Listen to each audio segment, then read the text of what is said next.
கொடையில எல்லாருமே ஊர்ல இருந்து வந்திருப்பாங்க. சொந்த பந்தம் வந்திருப்பாங்க. சொந்த பந்தம் எல்லாம் வந்திருப்பாங்க. அவங்க கட்டியிருக்க சேலை என்ன விலைன்னு தெரிஞ்சுக்கிட வேண்டாமா? ஏக்கா இந்த சேலை எங்க எடுத்த? ஆலங்குளத்துல எடுத்தியா தென்காசியில எடுத்தியா அப்படின்னு சேலையை விசாரிக்கணும். விலை என்னன்னு கேட்கணும். கழுத்துல போட்டிருக்காளே தங்கம் பாதகத்து எப்ப எடுத்தானே தெரியல. அரவும் எல்லாம் போட்டு வந்திருக்கா. அதையும் கேப்போமே அப்படின்னு பேசிக்கிட்டு இருக்காங்க. 3 மாதத்துக்கு முன்னால எடுத்து வச்சிருந்தேன். அப்படியா? கோயில் கொடைக்கு போடணும்னு. பரவாயில்ல, யாருக்கும் தெரியாம வாங்கி வச்சிருக்க. ஆமா, தெரியாம தான் வாங்கி வைக்க முடியும் அப்படின்னு கூட்டத்துல இப்ப பேசிக்கிட்டு இருக்காங்க. அதுதான் சலசலப்பு. அதான் இப்ப சத்தமா கேக்கு. ஆமா, மழை ஒரு பக்கம் பெய்யுது, மக்கள் சத்தம் ஒரு பக்கம் வருது, நம்ம வில்லு ஒரு பக்கம் படிக்கி. ஆமா, படிக்கணும்ல. ஆகையினால் அம்மாளின் திரு கதைகளை பாடும் பொழுது பாடும் பாட்டிலே பழுது குச்சங்கள் இருந்தாலும் சொல் குச்சங்கள், இசை குச்சங்கள், கதை குச்சங்கள், கதையிலே பொருள் குச்சங்கள், சாரீர குச்சம் முறை இருந்தாலும் சரீர குச்சம் முறை இருந்தாலும் எங்கள் ஆட்கள் அடி தாளங்களில் ஒரு குறைகள் இருந்தாலும் முன் சொல் பின்னால் வந்திடலாம், பின் சொல் முன்னால் வந்திடலாம். அறிந்து பாடினாலும் அறியாமல் பாடினாலும் தெரிந்து பாடினாலும் கதைகளை எங்களுக்கு தெரியாமல் பாடினாலும் 6 பிழை 100 குச்சங்கள் அடியாலை ஆதரிக்குமாறு கேட்டுக்கொள்கிறோம். பாதி மதி மான் மழுவும்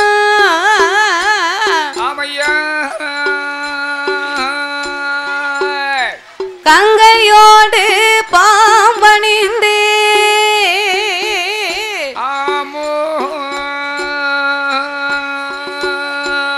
பார்வதியை மனம் புரிந்த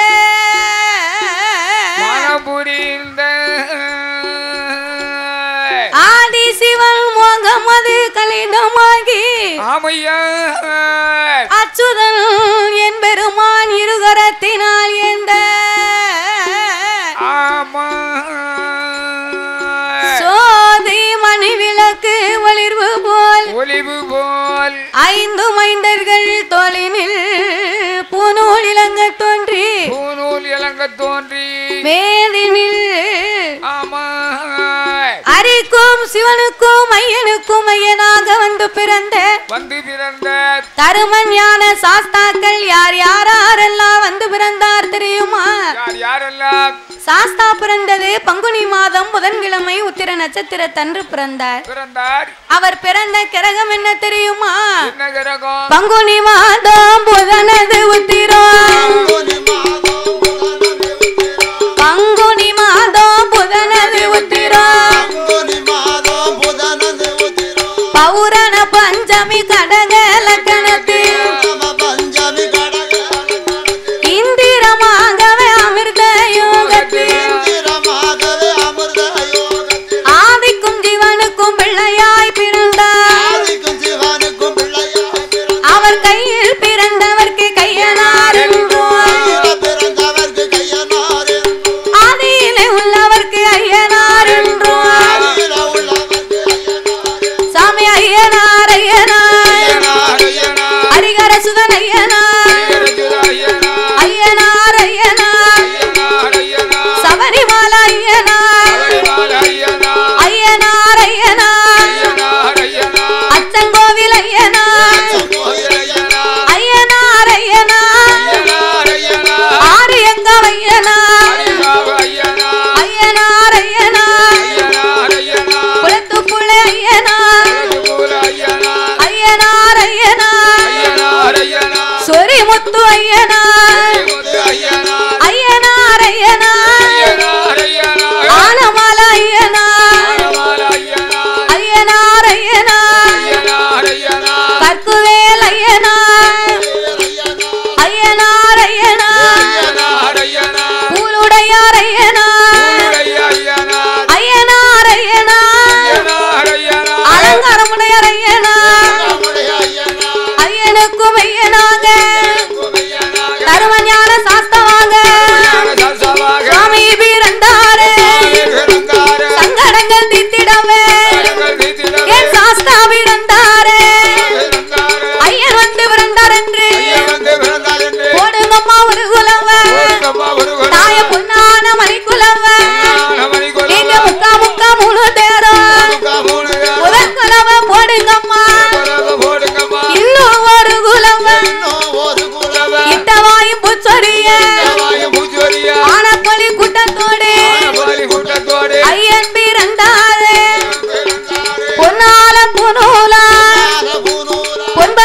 தாழ்வடம்மா வெள்ளியால பூனோலா வெங்கலத்தா தாழ்வடம்மா ஆன புலி கூட்டத்தோடு ஆனப்பட குதிரைப்பட ஐயங்காட்சி பேப்படையா முன்படையா மின்படையா தண்டியலும் பெரும்படையா அரிக்கும் சிவனுக்கும் ஐயனுக்கும் ஐயனாகவே வந்து பிறந்ததினாலே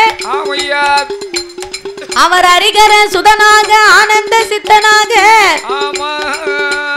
ஐயனுக்கும் ஐயனாக தரும ஞான சாஸ்தாவாகவே வந்து பிறந்தார்.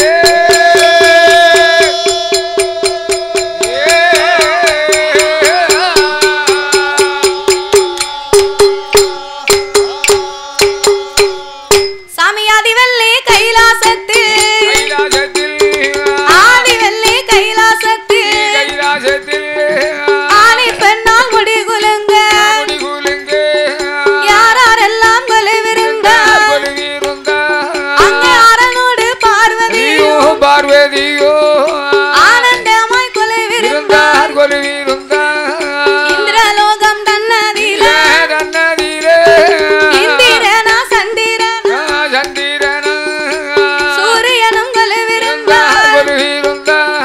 பிரம்மலோக பட்டணத்தில் பிரம்மாவோடு சரஸ்வதியும் அங்கே சரஸ்வதியோ பிரியமுடன் கொலுவிருந்தார். அங்கே பிரியமுடன் கொலுவிருந்தார்.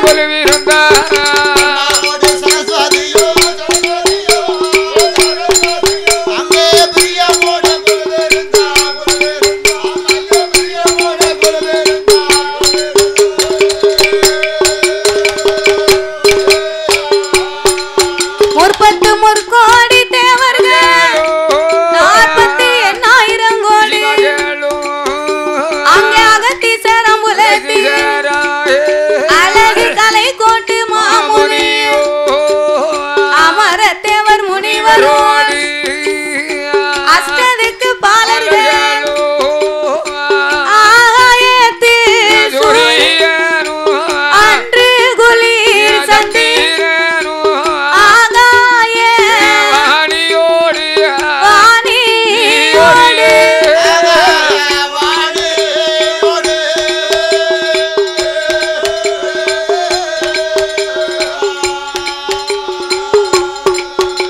அன்னை கங்கா தேவி கொலுவிருங்க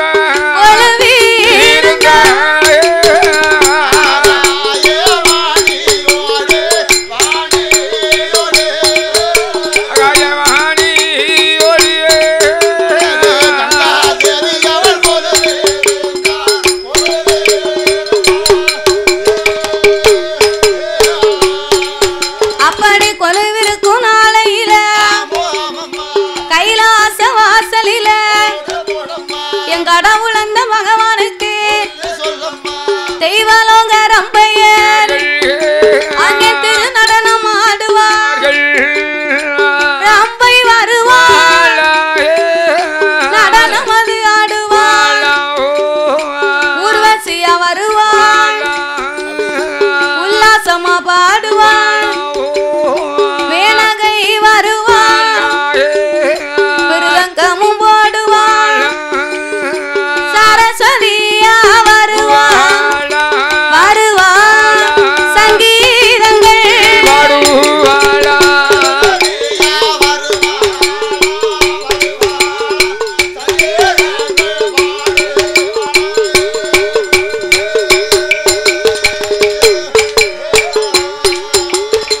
அப்பேற்பட்ட இறைவன் வாழும் அந்த கைலாச வாசலில் ஆண்டவனாகிய சாட்சாதி சிவபெருமானோடு யானை தோல் போர்வையும் புலித்தோல் ஆசனங்களோடு சக்தியோடு ஆண்டவன் கையிலே கொலுவிருந்து வருகின்றார்.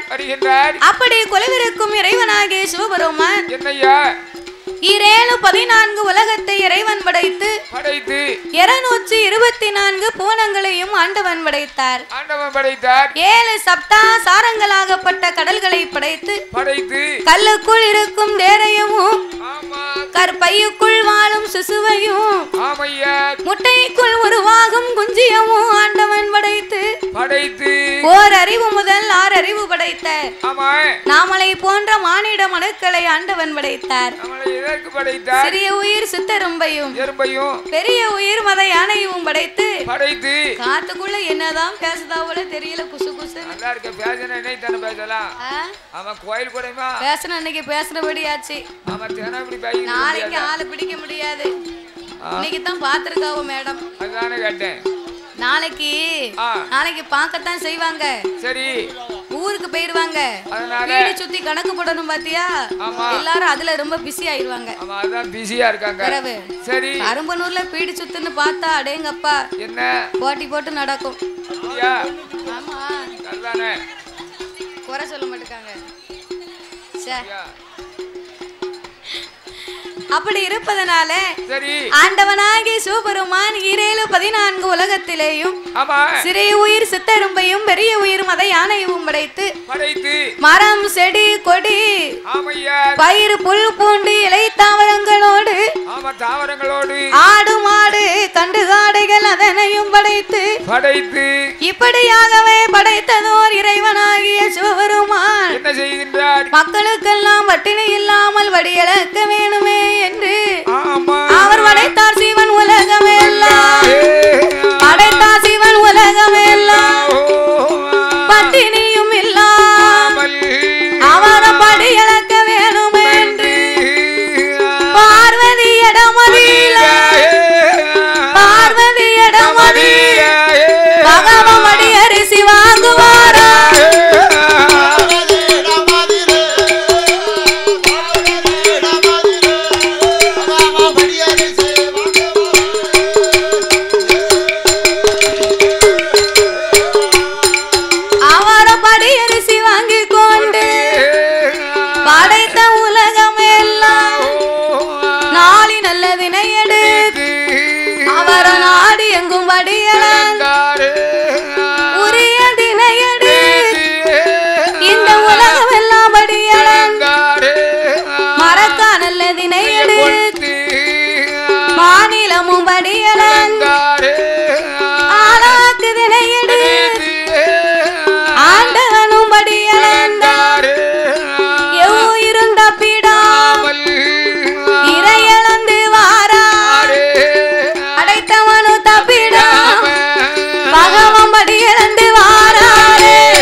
உரிய தினை எடுத்து உலகமெல்லாம் படியிழந்து உயிரும் தப்பாமல் இறைவனாகப்பட்டவர் இடை இழந்து வருகின்றார்.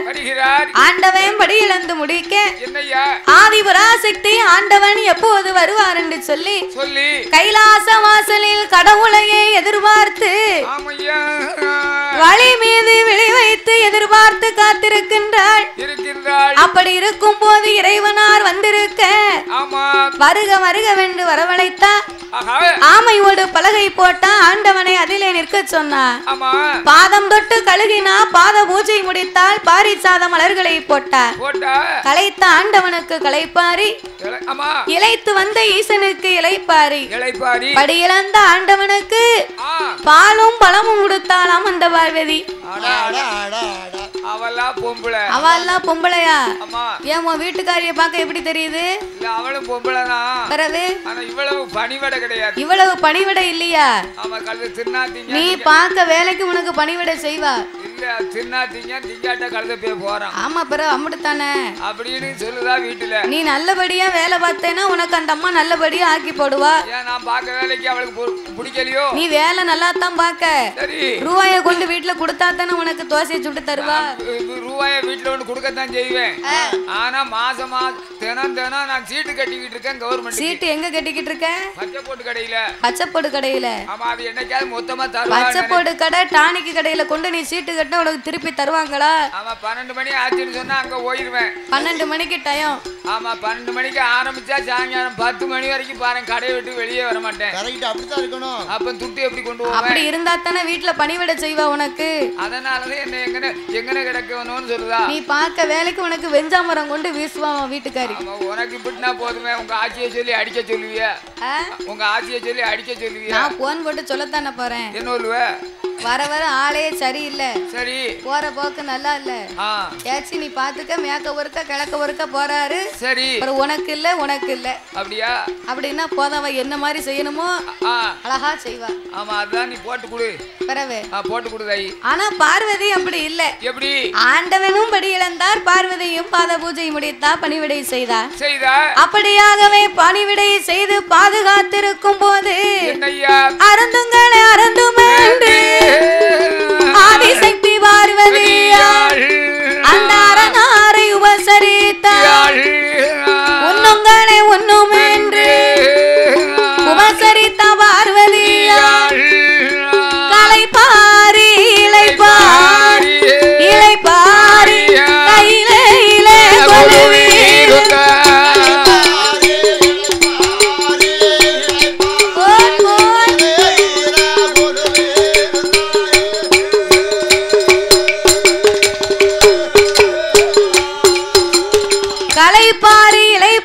கைலாசத்திலே இப்படி கொலுவிருக்கும் போது பார்வதா தேவி பகவானை அழைத்து என்ன சொல்லுகிறார்? ஆண்டவா பரம்பொருளே, நீங்க உலகம் எல்லாம் படி இழந்துட்டு வாரீங்க. அப்ப படி இழந்து வரும் போது இந்த உலகத்து மக்கள் எல்லாம் யாரை வணங்கி வருகின்றார்கள்? அம்மா பார்வதி, ஆண்டவன் உலகத்தை படைத்தேன், 10 பொருளுக்கும் அர்த்தமாயிருந்தேன், படி இழந்து வருகின்றேன். அப்படி இருக்க உலக மக்கள் எல்லாம் என்னைத்தானே வணங்கி வருவார்கள். இதுல என்ன உனக்கு சந்தேகம் வந்து விட்டது? ஆண்டவா, உலகத்துக்கே கடவுளா இருக்கக்கூடிய தாங்கள் எனக்கு தெரியாமல் யாரோ 2 பேர்களை நீர் வணங்கி வருகின்றேன். அவங்க 2 பேரும் யாரு? பார்வதி, உலகத்தை நான் படைத்திருந்தாலும் பார் உலக மக்களுக்கெல்லாம் ஒளி கொடுக்கணுமானா யாரால முடியும்? காலையில் தோன்றும் கதிரவன், மாலையில் தோன்றும் சந்திரன். சந்திரனும் சூரியனும் இல்லையானா சகல உலகத்துக்கும் ஒளி கிடைக்குமா? கிடைக்காது. ஆகையினால் என் வலது கண்ணை சூரியனாகவும் என் இடது கண்ணை சந்திரனாகவும் நான் பாவித்து வருகிறேன் என்று பகவான் சிவபெருமான் சொன்னபோது இதை நம்பாத பார்வதி என்ன செய்கிறாள்? அது எப்படி ஆண்டவனார் 2 கண்களும் சந்திரன் சூரியனாக இருக்க முடியும்? எப்படி முடியும்? எப்படி முடியும்? ஆண்டவன் கண்ணுக்குள்ள வச்சிருக்கோம்னு சொல்லுதார. ஒருவேளை சூரியன் வாராரா சந்திரன் வாராரான்னு இவர் கண்ணை இன்னைக்கு பொத்தி பாப்போம். கண்ணுக்குள்ள எப்படி போய் ஒரு ஆள் நிக்க முடியும்?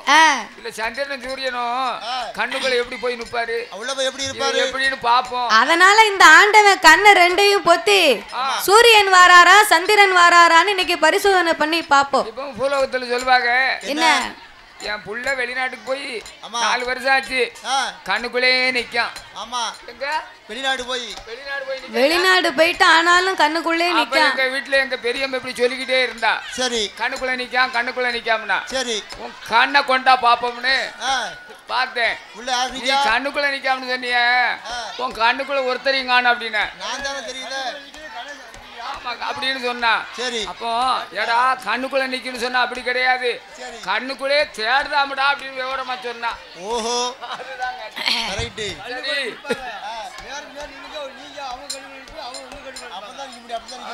கண்ணுக்குள்ளே காணாம 4 நாளா தேடிக்கிட்டே இருந்தேன். வந்து சேர்ந்திருக்காரு. அப்பா நீ தேடிட்டாலும் மலையேறி பிழைக்கலாம்னு சொல்லுவாங்க. பிழைச்சிட்டாரு, கரெக்டா நிரூபிச்சிட்டாரு. அதான் பிழைக்க வச்சுட்டாருல. அவர் உருட்டி விடுவாரு, உன்னைய மேல ஏத்தி விட்டுருவாரு. அப்படி இல்ல. சரி இருக்கட்டும். அப்போ அதை போல இந்த பார்வதி யோசித்து பார்த்தார், அது எப்படி இந்த ஆண்டவன் திருக்கண்கள் 2 கண்களும் சந்திரன் சூரியனா இருக்க முடியும்? இருக்க முடியும்.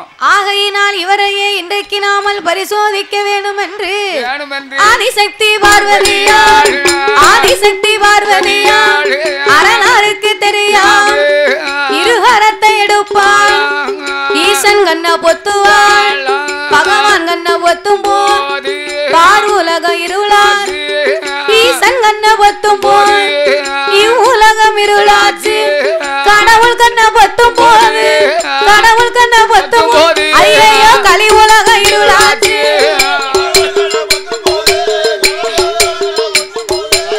கலி உலகம் இருளாச்சு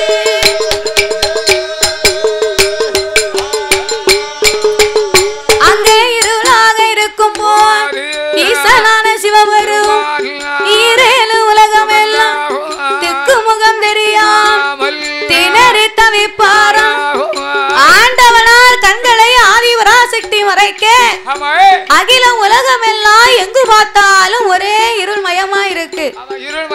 இவ என்ன பொம்பளை இந்த பார்வைக்கு எத்தனையோ நம்ம எடுத்து சொல்லி இருக்கோமே கொஞ்சம் கூட நம்ம மேல இவளுக்கு நம்பிக்கை இல்லாம என் இரு கண்களை மறைத்து இவ்வுலகத்தையே இருளாக்கி விட்டாள் இந்த பார்வதி. படிச்சு படிச்சு சொல்லியும் பரிசுகளுக்கு தெரியலையே என்ற ஆண்டவனாகிய பகவான் இவ்வுலக மக்களுக்கெல்லாம் ஒளி கொடுக்கணுமே என்று நமக்கு இருக்கும் இரண்டு கண்கள் மட்டும் தானே இந்த பார்வதிக்கு தெரியும். சிவபெருமானுக்கு மூன்றாவது கண் நெற்றிக்கண் ஒண்ணு உண்டு. அந்த நெற்றிக்கண் மகிமையை திறந்து காட்ட வேணுமே என்று அந்த ஆண்டவன் தான் பகவான் ஆதிசக்தி முன்னால் உச்சி கண்ணை திறப்பார் உலகில் ஒளி கொடுப்பார் நெற்றி கண்ணை திறப்பார் நீண்ட ஒளி கொடுப்பார் உச்சி கண்ணை திறந்த உலகம் எல்லாம் ஒளியாக நெற்றி கண்ணை திறந்த நீண்ட ஒளியாகுதையோ ஆண்டவே அங்காரம் கொண்டு தன் அங்கத்தை அடக்கி ஒடுக்கி சிவபெருமான் தன் உச்சி கண்ணை திறந்தார். உச்சி கண்ணை திறந்த மகிமையினால உலகம் எல்லாம் ஒளிமயமாக இருக்க அதிலே இருந்த அக்கினி பொறிகள் பறக்க அக்கினியின் வெக்கையை தாங்க முடியாமல் ஆண்டவனுக்கு அங்கமெல்லாம் வேர்த்த ஆவி தணலாகி கடவுளுடைய வேர்வை காட்டாச்சு வெள்ளமா கரை புரண்டு வருகின்றது. இந்த உலகம் தாங்காது என்று தன் 1008 சடாமுடியிலே ஓர் முடியை உழைத்து அதையே தன் அங்கமெல்லாம் துவட்டி ஆண்டவன் கொண்டை கட்டாகவே கட்டினார். அதிலே இருந்து 10 சொட்டு வேர்வை பூமியிலே கலக்க அந்த 10 சொட்டு வேர்வையவும் 10 கடலாக மாற்றி அவர் பக்குவமாகவே பெயர் நாமத்தை கொடுத்தார். எப்படி கொடுக்கிறார்? அதவங்கும் சம்பாதீவு கப்பா அதவங்கும் சம்பாதீவு கப்பா ஒன்றாம் கடல் உவர் கடலா கங்கைய சாந்தீவு கப்பா அத கருப்பு கடை இரண்டாம் கடல் முதிய பஞ்சம் தீவு கப்பா மூன்றாம் கடல் மோர் கடலா அநதிக்கரையின் தீவு கப்பா நாலாம் கடல் நல்ல தண்ணி அத்தனையும் சூழ்ந்திருக்கு ஐந்தாம் கடல் அலைகடலா சாமி ஆறாம் கடல் ஆலக்கடல் இத்தனையும் சூழ்ந்திரு அது 7ஆம் கடல் எண்ணெய் கடல் 8ஆம் கடல் திட்டுக்கடல் 9ஆம் கடல் அது ஓவிய பெருங்கடலா 10ஆம் கடல் வார்கடலா 10ஆம் கடல் வார்கடலா அத பாங்குடனே அமைந்திருக்கு.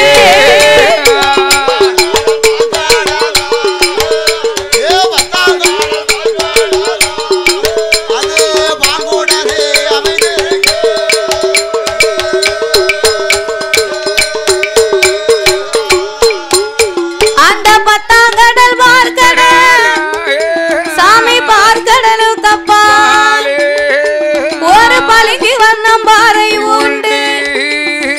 பளிங்கு வண்ணம் பாறை பெரிய படர்ந்ததொரு ஆலமரம்.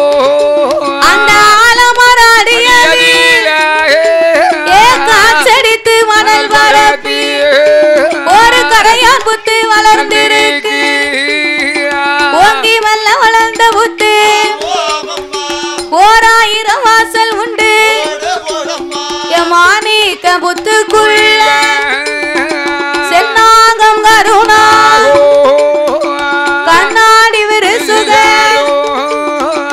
எல்லாத்துக்கும் ராஜாராணி எல்லாத்துக்கும் ராஜாராணி அவர்தான் நாகராஜ நாகக்கண்ணி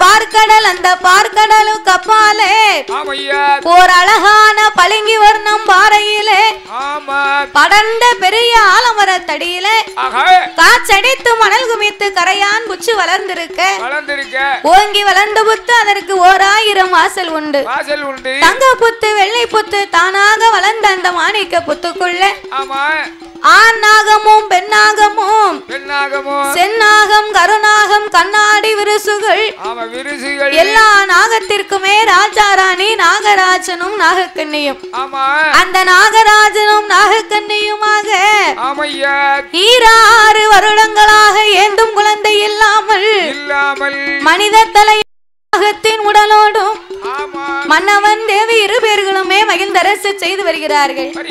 கொண்டவன் தேவியும் குணமோடு ஆண்டு வரக்கூடிய நாளையிலே நாகராஜனுக்கும் நாகக்கண்ணி 2 வருடங்களாகவே பிள்ளை ஒன்று இல்லாமல் இறைவனாகிய சிவபெருமானை எண்ணிக்கொண்டு அந்த நாகலோக வட்டணத்திலே வந்து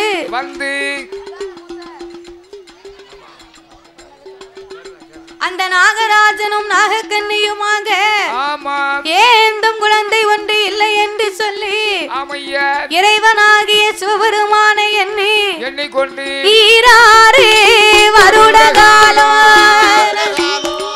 இருந்து தவம் செய்து வாரார். அவர் 12 வருட காலம் 12 வருட காலம் அவர்கள் பாரதவம் இருந்து வாராரே.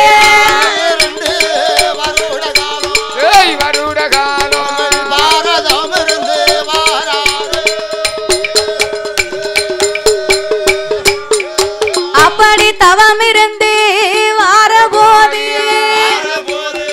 நாகலோக பட்டணத்தில் நாகராஜன் நாகக்கண்ணி அவர்கள் 2 பேர்களுக்கும் 6 வருடங்களாக இறைவனை எண்ணி தவமிருந்து வந்தார்கள். 12 வருடமாகியும் பகவான் சிவபெருமான் வராமல் இருக்க அந்த ஆண்டவனை எண்ணி அழுது புலம்பினார்கள். அப்படி அழுது புலம்பின வேளையில் தவத்தை கண்டும் காணாதவரை போல கடவுள் கலி உலகம் எல்லாம் படி இழக்கவே பயணம் வருகின்றார். பார்வதா தேவியும் பகவானோடு வருகிறேன் என்று வாப்போட்டு சட்டங்களை வாங்கி பூலோகத்திற்கு படி இழக்கவே வரும்போது படி இழந்து முடித்தார்கள். படி இழந்து முடிக்க நாகராஜனும் நாகக்கண்ணையும் தவமிருந்து வரக்கூடிய நேரத்தில் அந்த வழியாகவே ஆதி கைலாசத்திற்கு ஆண்டவனும் பார்வதியும் போக வேண்டும். வணக்கம், நான் உங்கள் கராட்ட கலைஞர் பரமேஸ்வரி. கண்டிப்பாக எல்லோரும் சாரல் டிவி பாருங்கள், சேனல் சப்ஸ்கிரைப் பண்ணிக்கோங்க, கமெண்ட் பண்ணுங்கள், ஷேர் பண்ணுங்கள். சப்ஸ்கிரைப் பண்ணிவிட்டு மறக்காமல் பெல் பட்டனை கிளிக் பண்ணிக்கோங்க. நம்ம சாரல் டிவியை சப்ஸ்கிரைப் பண்ணிக்கோங்க. தேங்க்யூ.